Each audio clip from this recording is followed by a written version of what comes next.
course of discussing movies, the host will spoil plots. You've been warned.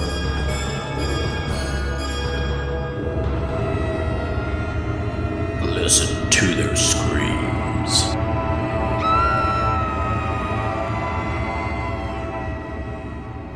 Greetings, ghouls and creeps, and welcome to Listen to Their Screams, a horror podcast that feels like you're chatting with friends. I am one of your friends, Dave. We're joined as always by our other friend, Ike. Ike, how are you? Hey, can't complain too bad. The other day went outside, it was a little foggy. Try not to drift into the mist too far. Yeah, it's funny. I don't know what it is. Fog is a very used thing in horror. I mean, we got, there's obviously the Fog, the movie, and then there's in the Silent Hill world, and then they use the fog in Supernatural, and I'm sure there's been many, many other instances. I don't know what is it about fog that makes it so spooky to people. I think fog's kind of cool looking. I do too. I like fog, but I can see why somebody might think it's a little spooky. I guess maybe that's why I like it. I mean, maybe Maybe. that it's spooky and creepy. Maybe that's why I like fog. Um, Probably wouldn't like the fog in the movie we're reviewing today. Return to Silent Hill. That's coming up later in the show. Very quickly before we dive in to everything, we did miss an episode last week. Our apologies. Sometimes the scheduling just happens that way. Sometimes that's just the way it be. So just very quickly, Ike, what did you think of 28 Years Later, The Bone Temple, the movie we were supposed to review last week? Oh, I loved it.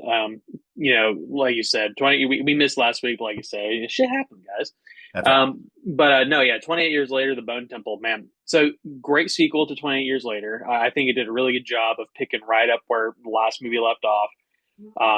This is definitely very much a separate story to what we saw in 20 Years Later, but it had a nice little nice little emotion to it in a way, where we get to kind of see a little bit more into the crazy mind of Jimmy. And then, of course, we get to kind of see some familiar faces, especially during a little bit of a little sneak peek at the end of the movie, Yeah. which sets us up for the third movie, most likely. So that's super exciting. Yeah, I actually thought I think I liked it better than 28 Years Later. I think so. And that's not putting that movie down. I just think I like this a little bit. And the funny thing is, though, when I started watching it at first, I was like, I don't know. I'm like, at first, I was just like, I don't think I'm gonna like this because it felt like it kind of got started a little slower. I guess slower than I thought. Maybe it was weird, but then, man, when it didn't take too long, but when it got going, it was great from there on out. So that was, I guess, just the me thing. I don't know what I was expecting. I don't know if I just thought coming out of the gates it would be just over the top, but I don't know. It was weird at the beginning. I was like, I don't know.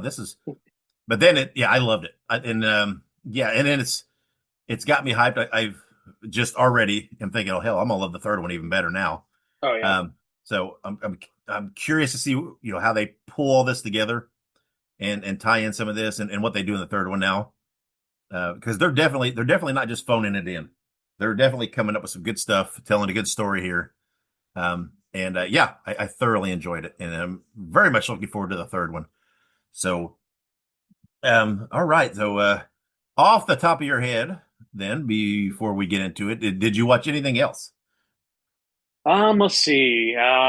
Honestly, not really. I'd say I watched some non-horror stuff. I was able to finish Silent Hill 2 prior to watching the movie, so I did get to play that game all the way through. I'm now about to start Silent Hill F, which is like the newer Silent Hill game. It's based in Japan, I believe. But no, I mean, other than that, I've not really been able to watch too much. I watched The Bear. I finished the new season of that, which is really good, but that's not horror related. Yeah. Let's see. I was trying to think back. I did. I think I told you. I did watch the movie Marshmallow, which is on. Ooh, I don't remember what it's on now. I want to say Shudder. Forgive me if I'm wrong on that, but again, I think it's been out just a couple years, I think. But I don't know, maybe not. But whatever the case may be, it was a really good movie, and I really, really enjoyed it. But other than that, I didn't watch anything else either. But would definitely recommend everybody go out and see Marshmallow again. I think it's on Shudder. Yeah, I think so. Yeah, so everybody go give that a watch. It's a fun movie to watch.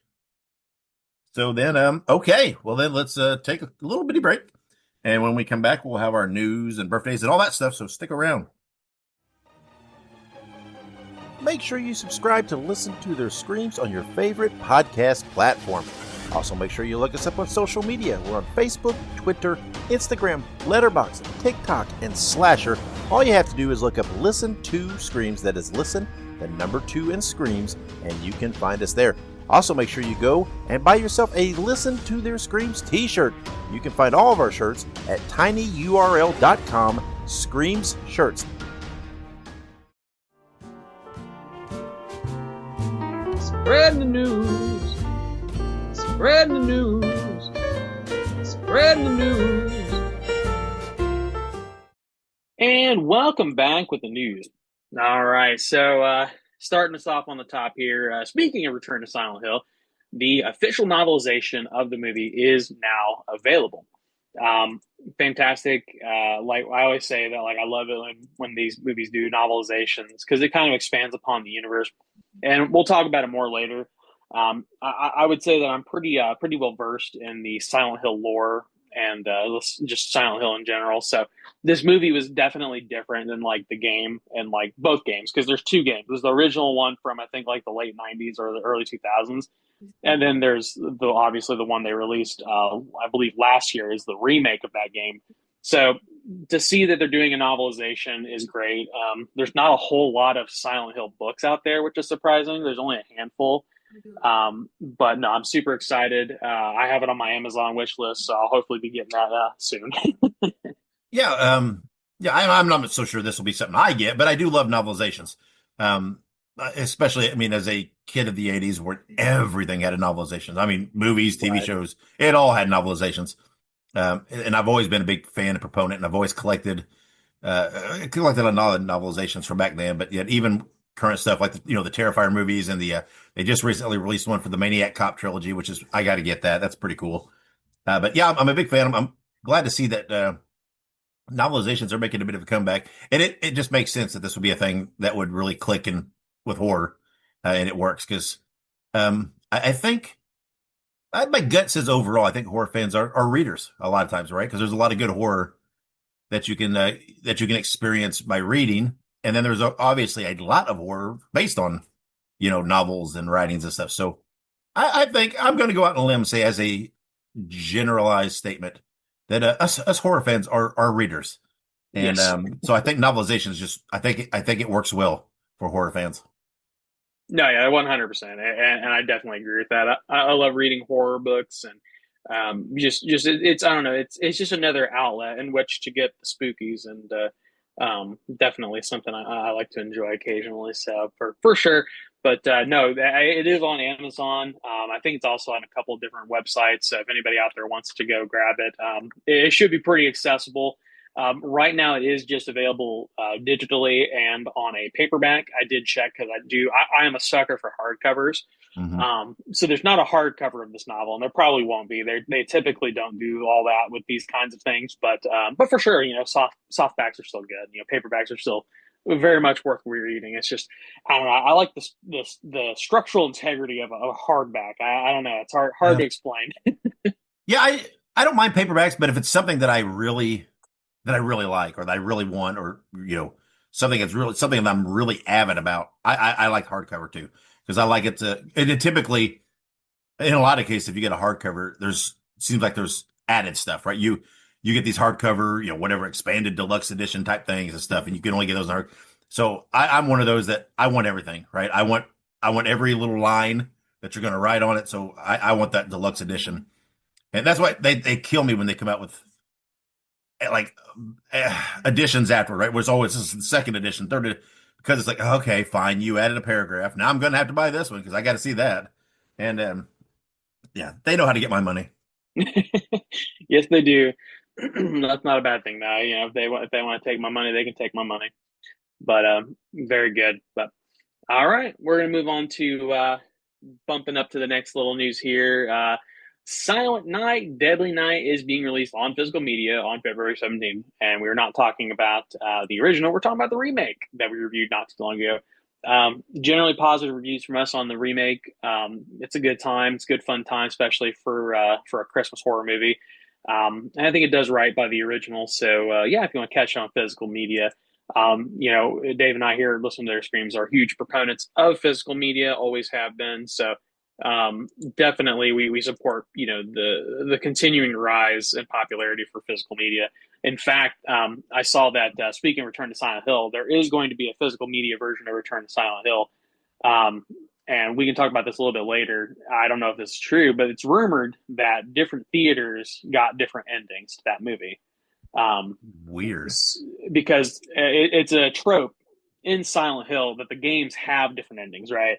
So Silent Hill 2 Remake has 8 different endings, and you obtain these endings by taking different actions through the duration of the video game. So there's a rumor, and it was somewhat substantiated because someone part of the production was like, "Which ending did you get?" And so that made everyone think, "Wait, there's more than one ending." So see if that ever gets fully substantiated, or if, like, when they do the physical media release, if we get any more information about it on that. But in any case, love physical media. So if you want to catch up Silent Night, Deadly Night on physical media, that will be coming out on February the 17th. So not too far from now.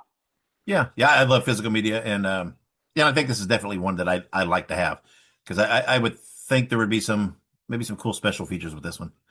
Probably, I would venture to guess there's probably even some decent deleted scenes from this. It's just what my gut says. So yeah, I think this is one I may seek out and get on physical media.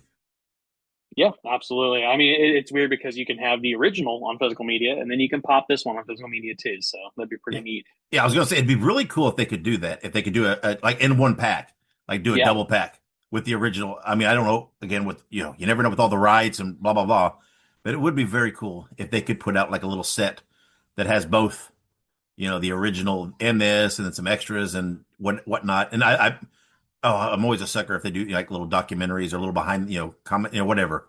So, yeah, that'd be really cool. I'd love to see a little set with both of them in there with a lot of extra features. absolutely. Love extra features. That's like I said, that's one of my, like, I guess, quote unquote. I guess it's like a boomer thing, right? That's what they say these days, is that I special guess. features and stuff. It's kind of like an old fashioned thing. They don't really do it all that much anymore. Um, so yeah, I'm very much excited for that, and yeah, I'd be cool some special features, see some behind the scenes stuff. Definitely because it was a great movie. I quite enjoyed it. So, but all right, cool. Well, we're gonna move on now to our last little bit of news. This one's not as fun, but of course, sort of an in memoriam. Mark Jones, the director and writer of Leprechaun, has passed away on January 18th at the age of 72. Of course, for those of us, who have not listened to the show before or ever heard Dave and I talk about the Leprechaun, we both have a very special place in our heart for the Leprechaun. It's one of those bad movies that you love to love. And it's such a fun movie. The original has Jen Aniston in it, which is, crazy to think about that she was in a movie like The Leprechaun. This was obviously prior to her fame that she garnered with Friends and other projects of that nature. So, but no, absolutely. The Leprechaun is fantastic, and we will, very dearly miss Mark Jones for his creative work on that for sure. Yeah, and it's funny, you say a bad movie that is great. Leprechaun in retrospect, though, when you see some of the sequels, you're like, okay, Leprechaun wasn't that bad. It's could have been worse. It's the best of the series, but yeah, I love Leprechaun, and a fun movie, and yeah, a lot of that obviously, as writer and director, all a big chunk of that falls right on the shoulders of Mark Jones. So yeah, it's a shame. I hate when these guys pass away. I hate when anybody passes away, but especially someone that you have some admiration for and you kind of look up to a little bit and admire their work. And it's almost like that jolting realization of, oh, damn, now I'm never going to get any more work from them. I'm not saying that's the key proponent of it, but it's like this harsh reality all of a sudden. Oh man, they were so creative and now you don't get it, you don't get to see anything new.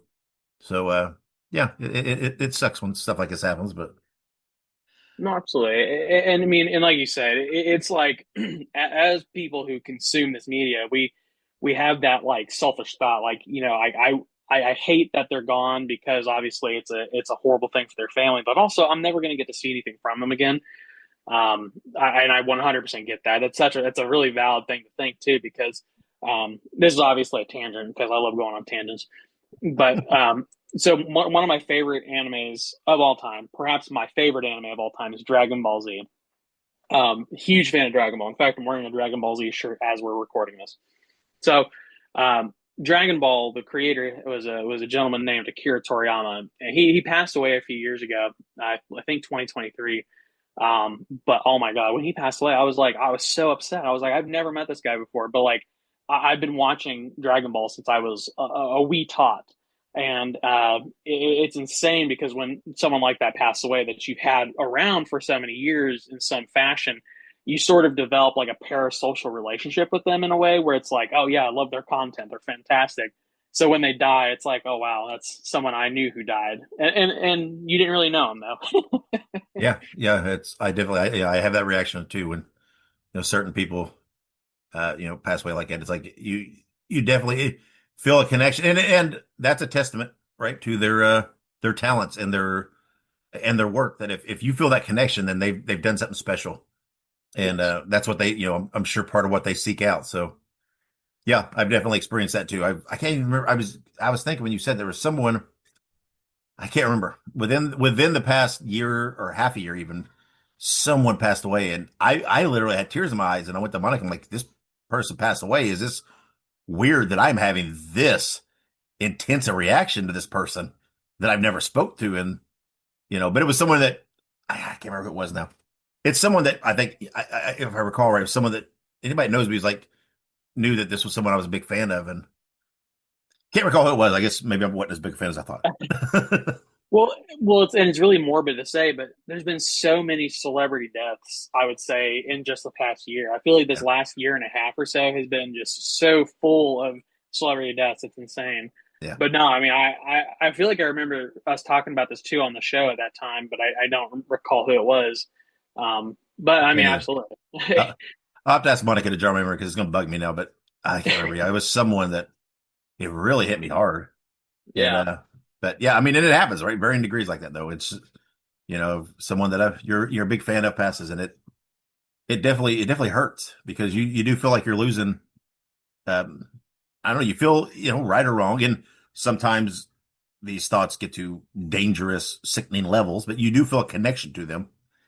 And yes, some people that can't keep it in check, right? It gets weird when they think there's more there than there is, but there's definitely at least some form of a connection and admiration there, and yeah, I think it's a natural, and it part of what makes us human. No, absolutely. And that's what I was going to say. It's part of that connection that you garner when you watch film and you participate in media. So but absolutely, so very good. um let's see, yeah, Mark Jones, in memoriam, so obviously keep his family in your thoughts for those of us who are out there watching and listening. But we're going to jump now to the other side of that, which is some birthdays, right? The other side of passing away is being born. So the celebration of life and whatnot. But we're going to look at here our first one. This is a fan favorite, especially a favorite for the show. We have Damian Leone, who was born on January 29th of 1982. And of course, he's best for his works in the Terrifier series. I mean, straight up Terrifier. I mean, that is iconic. Terrifier is perhaps one of our favorite films of the 21st century, really. Mhm. So absolutely, where we love Damien Leone, and we're obviously super excited that he was born. Very happy about that, in fact. Yeah, I mean, Art the Clown, is one of our favorite characters ever created, right? Right up there with all the greats, and yeah, and of course, his birthday, as of the day that we're recording and release, because we're a touch behind schedule as we get back on track. This was actually Right. yesterday, but we're still gonna Um, leave it in there because hey, it's him. We still want to mention it. So no, absolutely. But no, I mean, obviously Damien Leone also still working on Terrifier 4, so he definitely deserves an extra special happy birthday this year. that's right. That's right. But all right, happy birthday, Damien! And we're going to jump now to another legend of the business. We have February 3rd, 1970. Warwick Davis, of course. He played the Leprechaun in Leprechaun. Speaking of, He was also in Return of the Jedi, as well as many, many, many things. Warwick Davis has a pretty extensive IMDb, and he really is a pioneer of little people in cinema because there's definitely been a stigma to that, and he's definitely kind of helped beat that stigma and get work for himself as well as other people. So definitely a pioneer, but also just such a fantastic person. For everything I heard, he's such a nice guy. Yeah, yeah, he's one of those guys, actors I'd love to meet. And but yeah, he's speaking of movies that are not that good that you like. He's in a movie from when I was young that I always enjoyed, and I haven't watched it for many years, but I always loved it. And I don't think it's that great a movie if I'm remembering right though, but it's called Time Bandits. He was in that, and of course he was in Willow. Of course, I forgot to mention that. I mean, that's a huge Oh movie. yeah, I love Willow. So yeah, I mean, just he's got a great catalog, great body of work. absolutely. And like you said, I mean, he's done a lot of stuff that isn't listed here. These are just some of the most popular things, and specifically horror. But yeah, Warren Day's done so much stuff. It's just crazy. But he's still doing stuff. I hear. I know his mobility is a little bit less now these days, but I hear he's still working and producing and being active in the scene. Yeah, I loved it when I think when Phantom Menace, the Star Wars, I think it was the Phantom Menace one when it came out, and he was in there. Where was it? Like during the pod racing or somewhere around there, right? He's like just in a group, like a group, kind of a tight shot of the group. I think he was, doing something, betting on the race or something. But he was there just momentarily, and it was so cool to see him, knowing his history with the Star Wars franchise. Um, and playing, I mean, played, Wicket the Ewok, which Yeah, love him or hate him, you can't deny the cultural impact of the Ewoks and everything else, and it's still a very major role in the franchise. But it was cool to see him have a little bit. I think it was a Phantom Menace, like I said. So, and he's done. I mean, again, he's done so many things that we could do a whole episode or two just talking about his body of work. oh, absolutely, absolutely. Especially, and we could even dive in all the way into like his work with specifically, Star Wars. I mean, he's done quite a bit for Star Wars, even outside of like, small little roles and stuff. So Yeah. it's crazy. But all right, but we'll move on from Mr. Davis. Happy birthday to him. But we have one more birthday here. We have this is another legend. February 4th of 1940. We have the original terror in terms of zombies, the undead, the purveyor of the grotesque, if you will, George A. Romero. George Romero, of course, known for his roles in creating things like Night of the Living Dead, Dawn of the Dead, Day of the Dead, Land of the Dead, inspiring all these different of the Dead things. And even by proxy, sort of launched the Return of the Living Dead franchise, oversees the zombie movies. Even further than that, you could even argue that George Romero spawned the modern zombie movement in terms of, zombie content just in general. So, absolutely. I mean, George Romero is an absolute legend, as it is with zombies specifically, but also horror. Yeah, I mean, pretty much what everybody visualizes and portrays a zombie to be is because George Romero created that. Yeah. That was his vision of a zombie. And yeah, and even to this, I mean, his children are doing work, and I mean, I can't remember the movie that I just watched not too long ago with that his daughter did, um, about the zombie breakout at a drag show, Queens of the Dead, I think is what it was called. Queens of the Dead, yeah. And then and then and I know I'm pretty sure there's still stuff being worked on where it's some unfinished works of his, right? Stuff he was working on writing and different things that maybe didn't get all the way through, polished all the way through and whatever has still been out there. And I think some of them are getting, his family's working on them and they're getting treatments, and we might see some of that. So it's, even him being gone, we're still seeing new stuff from him. And then again, not to mention the indirect, right? I mean, without George Romero, there would be no Walking Dead world, right? I mean, those zombies those are Romero zombies. Yeah. And so it's yeah, I mean, it's his impact in pop culture and entertainment it's beyond any writing or directing or whatever. It's that next level of his creation has crossed into a new realm. I mean, just think of any little dorky zombie, whatever it may be, on a greeting card or anything that's not even branded or anything but that has that look and that approach or the brains thing. That's Romero, right? No, wait, I stand back. Right, the brains were not Romero's. Is that correct? Yeah, that was the guy who did Return of Yes, the Living Dead. So that's in the original Night of the Living Dead, they basically disagreed on whether the that's zombies right. should eat brains or flesh. That's right. So, but anyway, that look though, and that the slow movement and the prodding, that's Romero. Yeah, So, yeah, but such a huge impact. no, absolutely. I always say, and I've had this conversation before where I've told people like I think that George A. Romero is obviously perhaps one of the most important, perhaps one of the most important. What's the word I'm looking for? People within horror in general, but specifically for zombie movies, I would say without George A. Romero, we would not have the modern zombie that we have today. And I always say that because I mean, genuinely speaking, I mean it's true. I mean he is the reason we have things like The Walking Dead, Resident Evil. Even my favorite video game franchise of all time, Resident Evil, was inspired by George Romero. In fact, George Romero was supposed to direct the first Resident Evil movie in the early 2000s, but it fell through. There's an entire documentary about his version of the Resident Evil that they were going to make. It just never got made. So it's like without George Romero, we would not have 100% of what we have today for sure.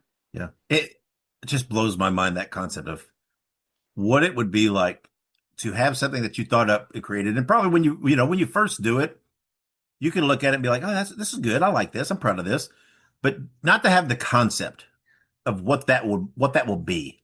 Yeah, And then it's so wild to me to think that having something that you created or a concept that you had, an idea that you had, whatever it might be, and then it to become just known so worldwide. I mean, I think about that on so many levels and so many things out there in the world, right? I mean, the whatever it is, you think of any brand, character, whatever it is, that's just so widely known throughout the world, and think, man, what was it like? What would it be like to know that you created that? And it has to be surreal again because I'm guessing a lot of these people, when you first create it, you obviously don't know that that's going to happen, and you might be proud of it or think, oh, that's pretty good. But I would almost venture to guess sometimes there's you're even looking at it's like, oh, okay, well, I don't know, I'll put it out there, it's okay, whatever. Maybe I'll do better next time. Not even a little bit of self-deprecation, not even right. knowing, and you never think something you make is the best you can do, right? That's why you keep doing it. You always think you can do more, do better, but I don't know, it's mind blowing to me that concept of thinking something you made got to that level. It would be weird. No, 100%, and it's disbelief, really, truly Yeah. is. But I know that Romero has passed, obviously, but I definitely think that he is in spirit still fueling the zombie craze that we still have to this day. So That always will. I don't think it'll ever go always away. will. Yeah. No, it'll never go away. Zombies are just such a fun and fun niche of horror. It'll never go away. Yep. Even if it fades for a bit, it'll always come. It always comes back. It always Awesome. does. But I don't even know at this stage of the game if it'll fade because there's just zombies and zombie spin-off stuff everywhere. It's just so prominent now. 1,000%. But all right, we're gonna say happy birthday, and we miss you, Mr. Romero. Hope you're doing good where you may be. Hopefully, you're not with the living dead. But we got a couple movie anniversaries here, so we'll rock through these. We have January 31st, 2003. We have Final Destination 2. We love the Final Destination movies here. Listen to their screams. We, in fact, reviewed the Final Destination Bloodlines when that came out, either last year or the year before. And yeah, I mean, Final Destination is great. Tony Todd is a mainstay of the Final Destination franchise as well, which is another legend of the business. But also, those movies are fantastic 2000s horror that don't get appreciated enough. And I hope that late 90s too. I think the first one was what 99 or something like that, technically. Yeah, I think so. Yeah. So but Final Destination 2 and so and beyond have made some pretty iconic moments. For instance, Final Destination 2 is where everyone gets their fear of driving behind a log truck. Yeah. So iconic. Yeah, you still see that everywhere, right? I mean, all over it's you can't go a whole week probably of scrolling through something on social media and someone has taken a picture of a logging truck and said "uh-oh" or something, and you don't even have to say, you don't even have to put anything about Final Destination, and everybody knows what you're talking about. And it's weird, but yeah, and this is still, when 2 comes out, I mean, it's still when it's kind of young and fresh and really, it's I think, I don't know, Final Destination. I think people forget at this stage of the game now, and because there's so many of them and it's been a while. I mean, how it was really a fresh approach. It was really unique. It really was. So, and back when this one came out, there was still that feeling of it, right? And there was still that excitement of, oh, what new ways will they find to kill people, and so yeah, it's still very, very new at this time, and but still, even to this day, I still think they're very enjoyable. No, absolutely. And I mean, and honestly, even with Final Destination Bloodlines, they still found new ways to disturb us, and I think that's an achievement in of itself. So, and it's one of those movies, no matter through the whole series, even if you got one, and you're like, that wasn't a very good movie overall. There's still always that curiosity of the creative kills they're going to use and do. Absolutely. So, they've really got that in their back pocket, that trick, of that's always there, and there's always that appeal to it, no matter what. No, absolutely, and that's what I was going to say too. Is even if the movie was absolutely horseshit, which sometimes they are, it still has that, it still has that level of novelty to it that never really fades. It just kind of evolves in a way. Yep, that's right. Yep. But we love Final Destination. Happy birthday to Final Destination. The second one specifically, not the first one. I think that one came out at a different time, obviously. But love it. We're going to move now to February, which is crazy to think that in a week it'll be February. But February 3rd, 2023, we have Knock at the Cabin, which we did review. That one had me saying the whole all of humanity has been judged or something like that. I forgot about that. Such a good thing. And this one, to me, not only is it such a great movie, it's made by one of my favorite authors. The book that it's from is made by one of my favorite authors, and he's actually getting a movie about another book I loved called Head Full of Ghosts. But anyways, I love Knock at the Cabin, but I also love Dave Bautista. Dave Bautista did such a good job in this movie, and to me, this really, I mean, obviously I love him as Drax, but this one really sold me on his acting chops. Just, so beautiful. And if I remember right, this is an M. Night movie, right? It sure is. Yeah. And yeah, I think this was one of them that kind of showed, I know he had a little lull there where it was, you almost felt like, he's losing something, it's not as, and I think this kind of brought him back up to, there was this one. What was that other one he did here recently? With the people in the room. That was his kid. That's right. That was his daughter. Yeah. Yeah. What was that movie called? The Watchers? Yeah, something like, yeah, that is it. The Watchers. Yeah. Okay. Never mind. I forgot that was his daughter, but I mean, still, anyway. Influence. Yeah. Yeah. But I think Knock at the Cabin really, showed, he's still got some things in the bag there. He's still got some good stories to tell. But absolutely. Good movie. Yeah, absolutely. And if anybody wants to watch our review of it, I mean, obviously we have a full review of it in the archives, so go seek it out. It's written a couple years ago. Goddamn, 3 years ago. Jesus Christ. Sorry, mild moment of panic where I realized that was 3 years ago. But great movie. I need to go back and rewatch it though. That's haven't watched it in a little while. So yeah, I don't think I've rewatched it since originally. I don't know if I've ever done a rewatch of it. So. Yeah, I think I watched it one more time, but I don't remember when that was. I want to say it was right when it came to streaming, which would have been like 2 years ago. Yeah, I mean, if I did rewatch it, that would have been for me too. Probably would have hit streaming, but yeah, I think it's due. I think it's due for a rewatch. Absolutely.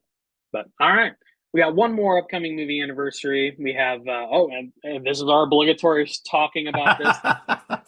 February 4th of the year 2000. That was 26 years ago, by the way. So people who were born in the year 2000 are turning 26 this year, which is nauseating. Yikes. But Scream 3, oh boy. We love Scream, right? We love to talk about Scream. We love to yap and yap and yap about Scream. We could talk all day. We could probably do multiple series episodes about Scream. Each movie, each half of the movie. But Scream 3, I think we both agree with our previous rankings. Scream 3 is not the best. It's not the. I think we had it at the bottom, maybe, but it was good. It's still fun. It's just it kind of lacked the charm of the first two, and the other movies had other redeeming qualities that three just didn't quite have. But still, Scream 3 is still a worthy film to watch, especially if you just want to watch something for fun. Yeah. And I'm pretty sure when we did, the franchise episode on Scream, I think we probably said it numerous times. I do not dislike any of the Scream movies. I like them all. So it's like, that's what's tough when you're ranking them, right? You've got to put something at the bottom or towards the bottom. And so unfortunately that's, hey, with some of the others, that's what happens with Scream 3, right? I still like Scream 3. I still like the approach. I don't think it's a bad idea. And I still like it, but it's, it's like, okay, it's not great. It's definitely not one, right? One's really special. Okay. It's not quite as good so it's tough, but I still love Scream 3. I love the whole franchise. I like all the movies.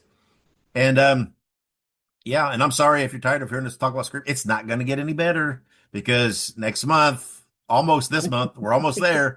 We're almost within Scream February, and we're getting, and we're getting all kinds of stuff out there now, right? We're seeing pictures of posters and billboards and little interview clips, and so it's really ramping up that promotional stuff. So bear with it because you're about to hear a lot of Scream 7 shit in the next few weeks. Oh boy, yeah, Scream 7. I'm super excited for Scream 7. I'm not going to talk about it because obviously I'll just talk about it for eons. Oh, and speaking of some news that I just saw, I think late last night, didn't even think about it. Matthew Lillard's launching a vodka, Ghostface vodka. I saw that actually. Yeah, and I mean, don't get me wrong, I love vodka and I will drink it, but I want it for the bottle. Just 100%. Yeah, but and because Matthew Lillard did it, but that's exciting, right? Everybody's getting pumped up and do it's the promotional juggernauts going. I mean, I saw a picture just a couple of days ago. I said billboard. They're in I think it's in LA. There's this gigantic, huge billboard that just got Ghostface on it, like his arms extended. It just says like Scream 7, February 26th or whatever it is, and so that's and so we're there, right? We're to that promotional, and pretty soon they're going to start doing media appearances, and we're going to see more and more. So as excited as we are, it's just they're just about to light that fire under us to get us even more excited. So unfortunately, if you don't like Scream, you're going to have some parts to fast forward through in the next few episodes, probably. Absolutely, and they're going to get tired of us talking about Scream for sure. But man, when we review that episode, I mean that's not going to be a short review. That's going to be we better hope that's a light news week, or else that's going to be like a 3-hour episode. I was going to say it's either going to be a light news week, or we better hope that there's like nobody born or no movie anniversaries. But I'm excited. We're going to be like news for this week. Who cares? Scream 7 was out. Who cares? Fuck you. No. Here's the news. Scream 7 is out. Okay, here's upcoming birthdays. Hey, Scream 7's out.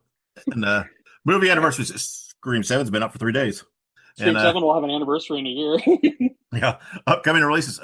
Scream's still in theaters. The Scream 7's still in theaters. Go watch it again. Did you watch anything else this week? Just Scream 7. Yeah, Scream 7. Oh, I did rewatch the Scream 1. Okay. Yeah. What are we reviewing next week? I don't know. Scream 7 again? Maybe. I don't know. We'll see. See how we're feeling. So about time to get a Ghostface on. That's right. It is coming soon. So, but we will stop talking about Scream just for now. Just for now. We'll give you guys a break. All right? February 26th. But we will be back. Ghostface will return. Scream 7. It's like at the end of Marvel movies. The Guardians of the Galaxy will return. Scream will return. Vodka. Oh, wait a minute. That's just a tangent. Sorry. True.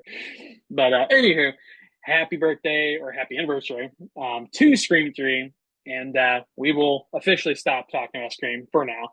But we will. Well, I will say, speaking of, I will definitely be diving into a franchise rewatch here soon too, though. So, Oh yeah, absolutely. Oh, no doubt. I even told Kayla, I was like, before that movie comes out, we need to rewatch all of them because I've not watched. oh, Oh, I've not watched some of them in years. I just rewatched them all in October, and leading up to Halloween, I rewatched the entire. But I'm gonna watch them again leading up to this. So okay, that's the end of February. We have some upcoming releases before that, so let's get to those. Absolutely. So a couple of upcoming releases. First things first, we got Iron Lung, which is coming to theaters on January 30th. Is this that FDR movie? Wasn't he the one in the? And is Is it? described as in a post-apocalyptic future after. No, he wasn't an Iron Lung, but it's not about FDR. Oh shit! um, I've been so in an misled. apocalyptic future after the. Oh my god. Anyways, in an apocalyptic future after the Quiet Rapture event, a submarine called the Iron Lung to search for missing stars and planets, and we'll be reviewing this movie next episode. So there's a little bit of a backstory to this, right? For people who are not aware, there is a pretty famous YouTuber by the name of Markiplier. Markiplier is sort of like a gaming YouTuber. He does other stuff too, but I would say his like primary like focus is horror games, and he has done some cinematic stuff in the past.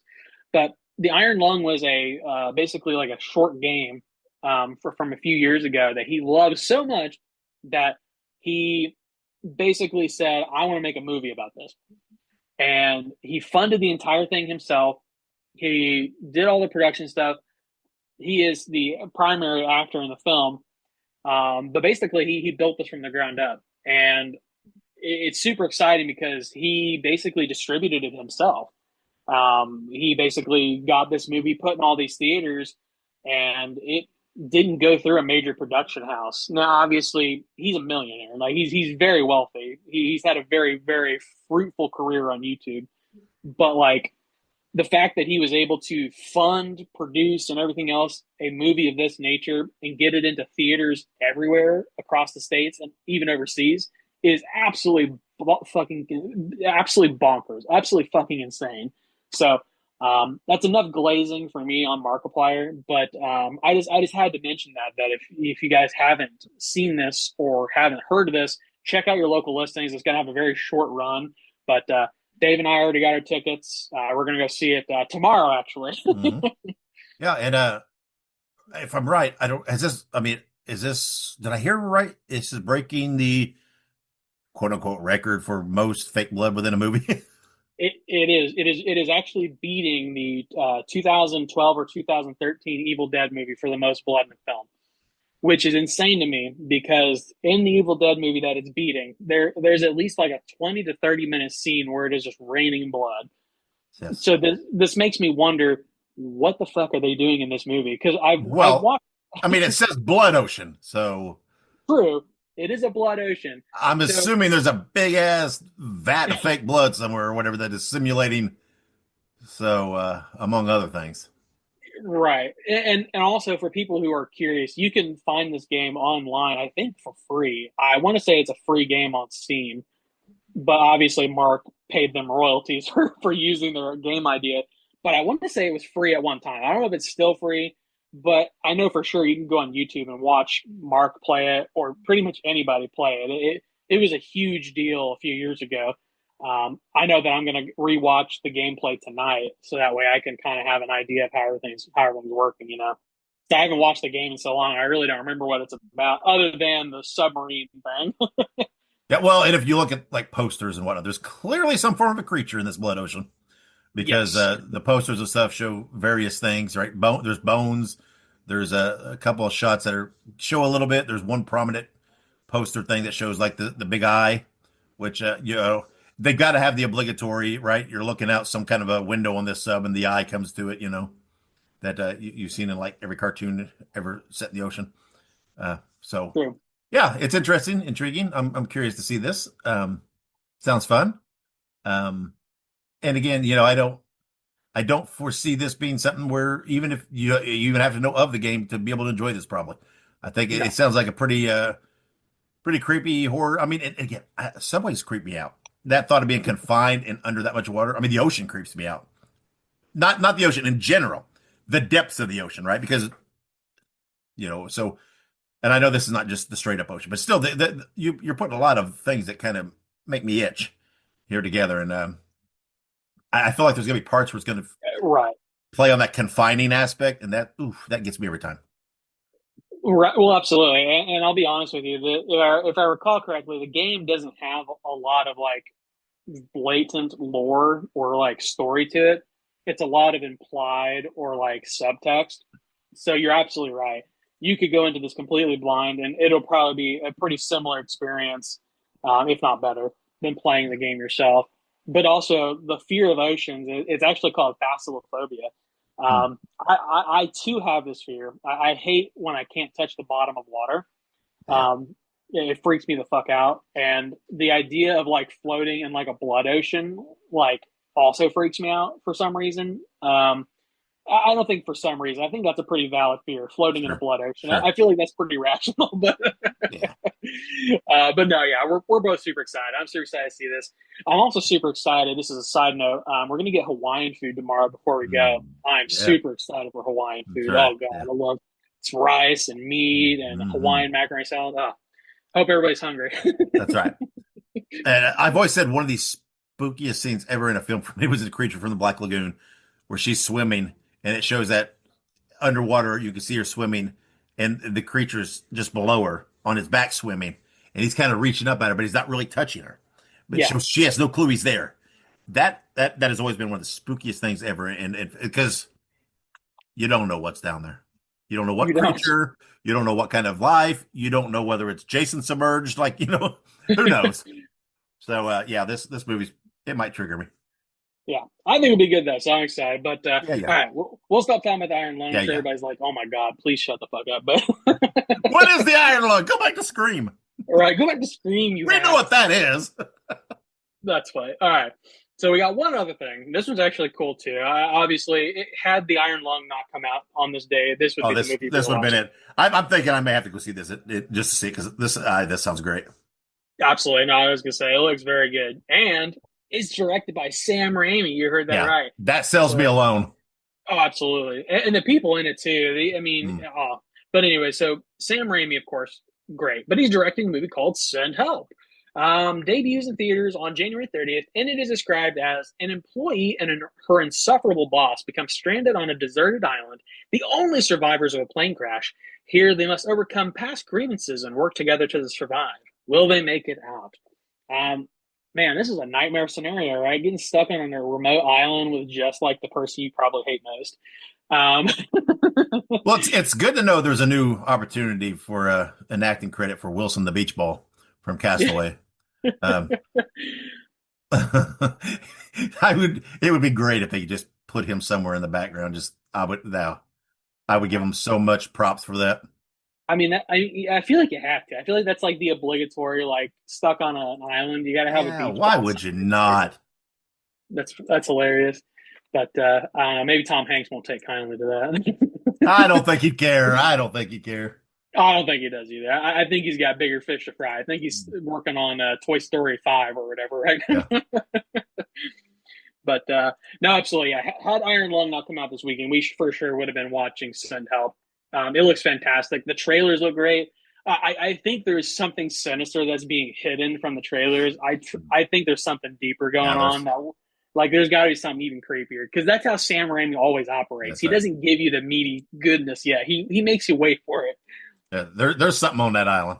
There's some freaky shit on that island. That's all I gotta say. So yeah, I'd like to go see this too. So we'll see.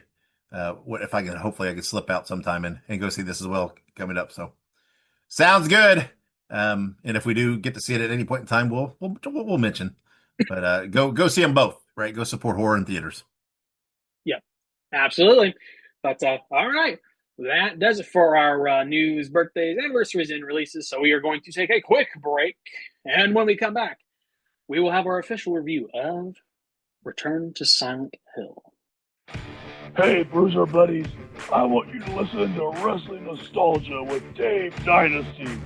Every week, he has the roughest and toughest interviews in the podcast world today. with the best guests you could ask for. There's no bums on this show. Let Dave Dynasty be your podcasting tag team partner and listen to Wrestling Nostalgia while drinking beer, smoking cigars, and busting heads. Just look it up on your favorite podcast platform and subscribe today, because the Bruiser said so. Okay, and we're back here and Listen to the Screams. It is review time, and we are reviewing Return to Silent Hill. Let's hope I can keep this in check and not chatter for hours. This movie is written by Christopher Gans. There's more writers than him then. I was just with the one name, and I thought I'm moving on, and I was like, oh no. William Joseph Schneider, Sandra Vaughan, and it's of course based on the series of video games directed by Christopher Gans, starring Jeremy Irvine, Hannah Emily Anderson, and others. It was released on January 23rd in theaters and grossed $3,252,000 domestically on opening weekend. Good for number 7. All right, I have not said a word to Ike about this movie. Oh boy.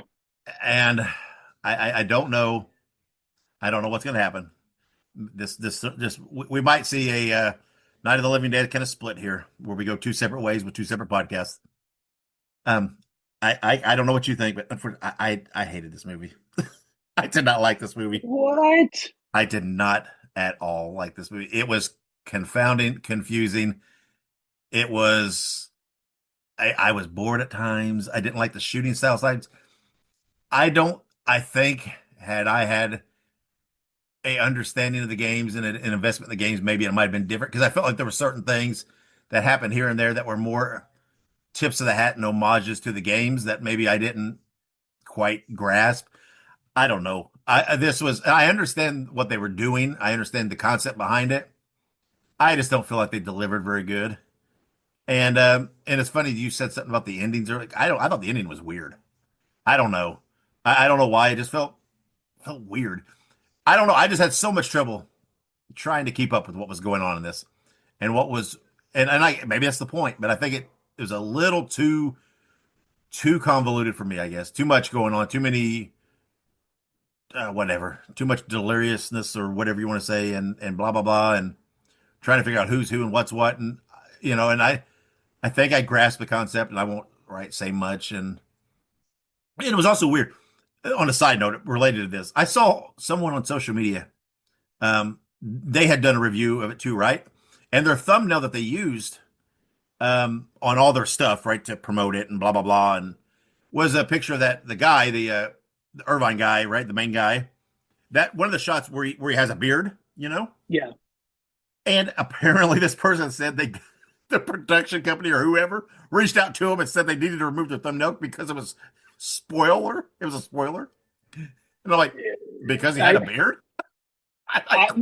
Maybe because it implies that there's like a future sequence, maybe, or something like that. I don't know. That's weird. But I think that's a little. I don't know. That's a little too unique.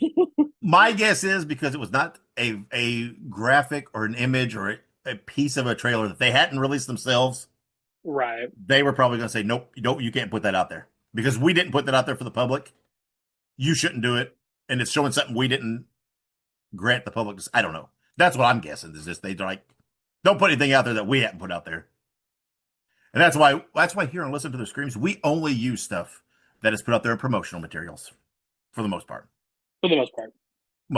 Not all the time. We typically try to pull from like posters and stuff, because that, again, we don't want to spoil anything. So that's the easiest way. I'm like, well, if the production company put it on the poster, then we feel like it's safe to use. So, and obviously that's also some of the best graphics and images you get, right? That they put. Anyway, that's a side tangent. It was just weird. This person was like, I don't understand. It's like, they're like, I didn't even give spoilers in my review. and they're saying this. I was like, so yeah, I don't know. I'm sorry. I think this might just be one of those we don't encounter very often because of we have such similar tastes and likes. But I think maybe this is just what I don't know, maybe chalks up to the age difference here, that it's just didn't work for me.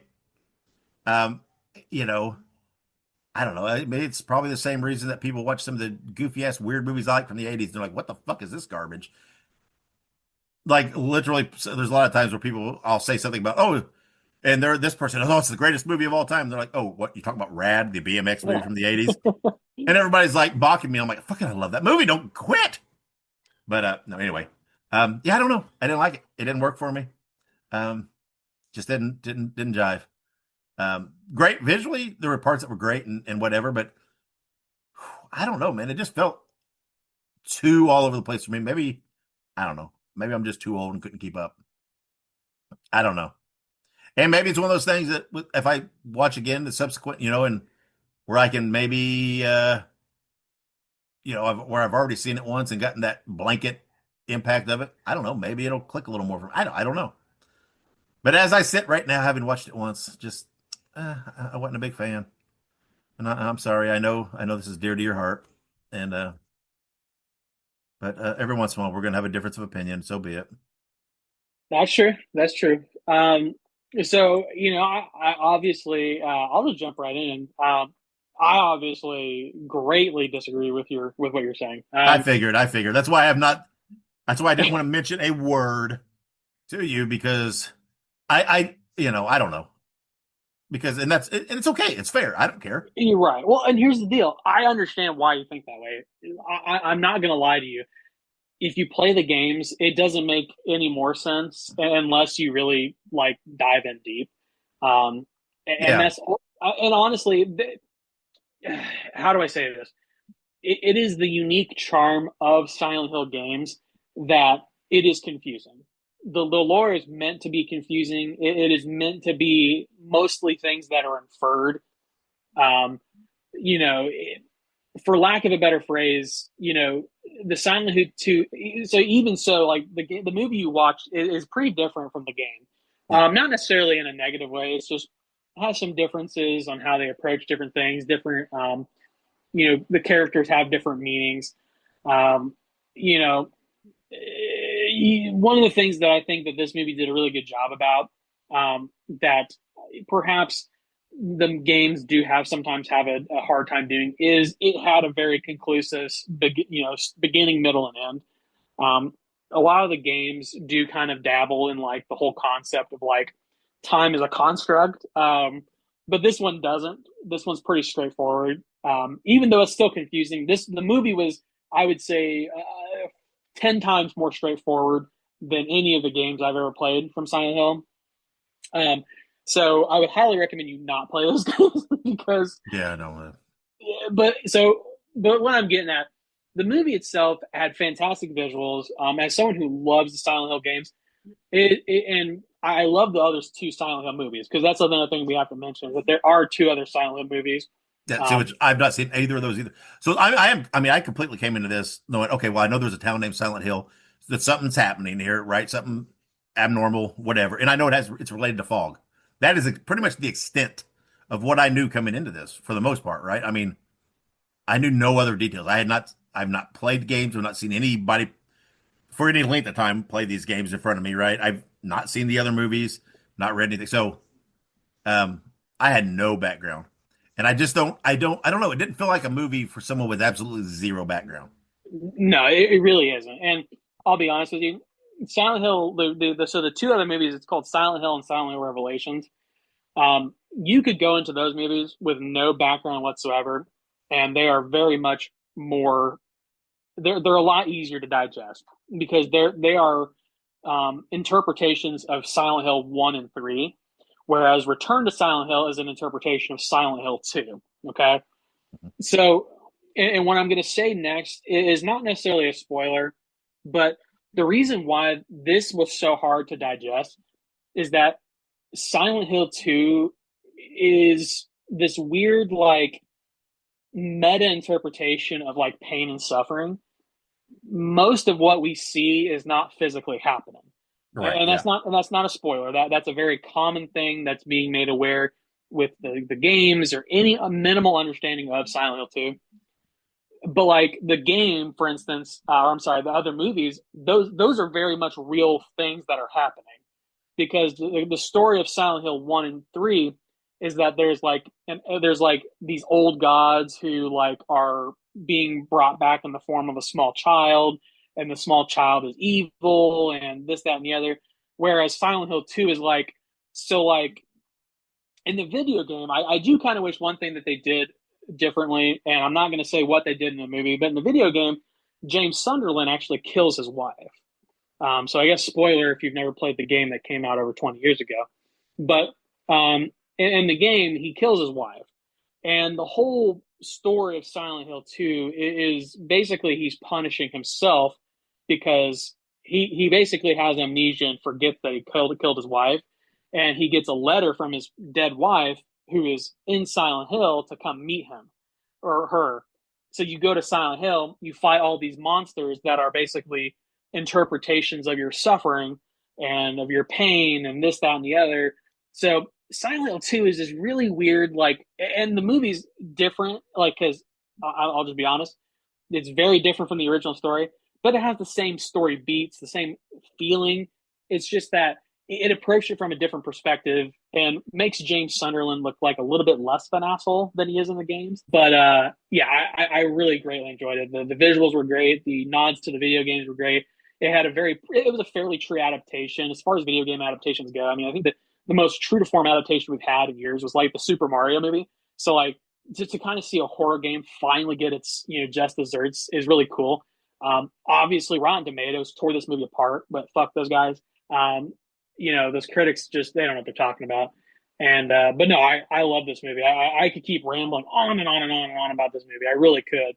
It's just I don't know. Silent Hill and Resident Evil are two very niche things that like I love, and like Silent Hill 2 is so interesting to me. But the movie was great. The movie is fantastic. I can't say any more about it without spoiling. But it was spooky too. It had some good scares in it. And the monsters look really cool. Yeah. Okay. Well, if you want your revenge, in June the Masters of the Universe movie comes out that I'm already saying is a 5-star movie and that I love. So it looks good though. I think it looks great. I love stuff like that. You know what I mean. I love it when they just randomly pull out an IP and they're like, let's just remake a movie in modern day. Oh, this hasn't been random. This has been every year for like 20 years. They're supposedly doing this, and really, when they said this time, everybody's like, yeah, okay, fine, yeah, sure, it ain't getting made. And they're like, because they've had other He-Mans cast before, and everything else, and it's so the fact that we're here. Anyway, side note, but yeah, I can't wait to see that movie. Anyway, we won't review that, even though it is kind of fantasy, and I don't know, it's got a skull face guy, but no, I don't think we can fit it in horror. Okay. So let's rate this thing. If we were doing Yelp reviews, we probably will average out here to give a middle of the ground review. Unfortunately, I'm going to give Return to Silent Hill a 2 out of 5 screams. So I'm sorry. So I go ahead, cancel out my 2. What are you giving it? Well, much like my political leanings compared to some of my family, my vote will cancel out your vote. And I'm going to give it a 4 out of 5. I loved this movie. What can I say? I mean, I would give this a 5 out of 5, but it wasn't a perfect movie. It was perfect in the sense that like I have theories about this movie. I have developed theories about this movie as it is, like full force. Like maybe one day I'll talk about my theories once this movie's been out for a while. But like, I just love this movie so much. So I have to give it a 4 out of 5. It's so amazing. I want to rewatch it again. I'm waiting for it it'll probably come on Screenbox because it was a Cineverse production. So we'll eventually get that on Screenbox. But oh my God, I love it so much. 4 out of 5 from Ike. Yeah, probably won't take too long to hit streaming. No, it is super limited release. Yeah. So, all right. So there we go. Moving on. I am very glad you enjoyed Return to Silent Hill. I know you've been waiting for it for a long time. So, so again, it's not horror related, but this is the reverse of this is the Masters of the Universe movie here, right? Where I have this lifelong deep love of this this IP, this franchise, this whatever, since I was a kid. You have a more peripheral, knowledge of it or whatever else, and this movie's coming out. And, so I think it's just the age thing here, I think, maybe. It is. Yeah. So anyway, like we said earlier, next episode, we are reviewing the movie Iron Lung. Again, I'm a little disappointed there'll be no FDR mentioned in this. Maybe there might be a mention. Never know. but yeah, no big whatever that is, that big machine. I don't know what you call it. It's an iron lung, um, or whatever. So, oh well. I guess we'll just deal with the submarine in the blood ocean. I don't know. I'm already giving it 2 screams because no FDR. No. No. I might give it 4 screams because there is no FDR. No, anyway, that's what we're reviewing next episode. Everybody go watch it if you can. And also, while you're out there, just do a double shot and go ahead and watch Send Help as well. Yes. Or if Iron Lung's not in your area, then just go watch Send Help. Just go watch whatever. Go watch Return to Silent Hill while it is still out there. And I don't even know what else might still be out there. There might still be some other horror still in theaters. I'm not sure. I don't know if Bone Temples. I'm guessing it's probably still out there. Yeah, it is. Yeah. So go anything you've not seen. Go give it a watch. Support it all. Get the cool popcorn buckets or whatever else you can. Just support horror in theaters as well as on the streaming services. Go out there and watch it on all the streaming services. Everything you can. But make sure you do subscribe to Screambox and Shudder. Those are 2 great services that we highly support here on this show. And speaking of support, we'd like to thank our wives and all of you listeners and followers for all your support of us over the several years now. I mentioned it earlier, right? We got reviews that go back 3 years now or so. So wow, we've been doing this a while. So I don't feel as bad that scheduling caused an episode to late through last year. I think we've been pretty consistent for years. So all right. Thank you to everybody for your support. Be sure you subscribe to us on social media. We're on pretty much any platform. Just search for Listen to Screams or just look up Listen to the Screams and you will find us. Before we close out and move along, Ike, anything you want to add?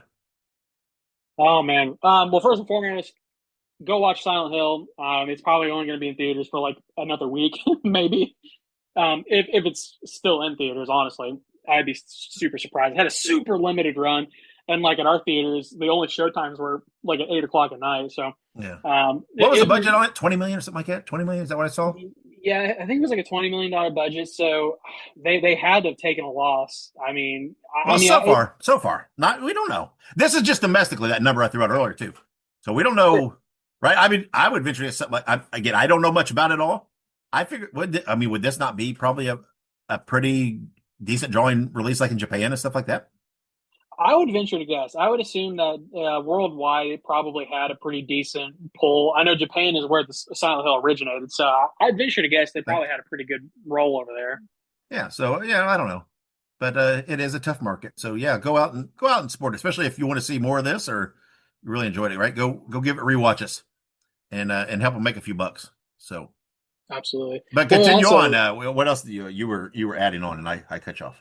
Well, I was going to say, I forgot to mention earlier, the guy who did the soundtrack for the original Silent Hill 2 actually did the soundtrack for this movie. So he did so the same guy. Was there a lot of the same themes and stuff pulled from the game? And I mean, reuse of Oh, absolutely. A lot of the same music was a little bit different, but you could hear the similarities. And it's kind of like that old, like, 90s video game kind of music, you know what I mean? That they just kind of, not cheaply made, but it was easily made, and I love it. It's just a fun like little nod to the games too. Yeah, I did hear little bits of the music here and there because of when posting promotional stuff. Like you can put music on Instagram and of course on TikTok. So I always put something from the soundtrack or whatever. Well, I think when I pulled up Silent Hill, it was the game. It was game themes, but I thought whatever, good enough. That'll work. And so I did hear it. It was just creepy. It was very and of course I heard it in the movie as well. But of course. So again though, don't listen to our opinions. Go out there and see it for yourself, and give it a watch. Go watch it all. So all right then, until next episode when we will be reviewing Iron Lung. Wherever you go, whatever you do, be good, be safe, and have many pleasant nightmares.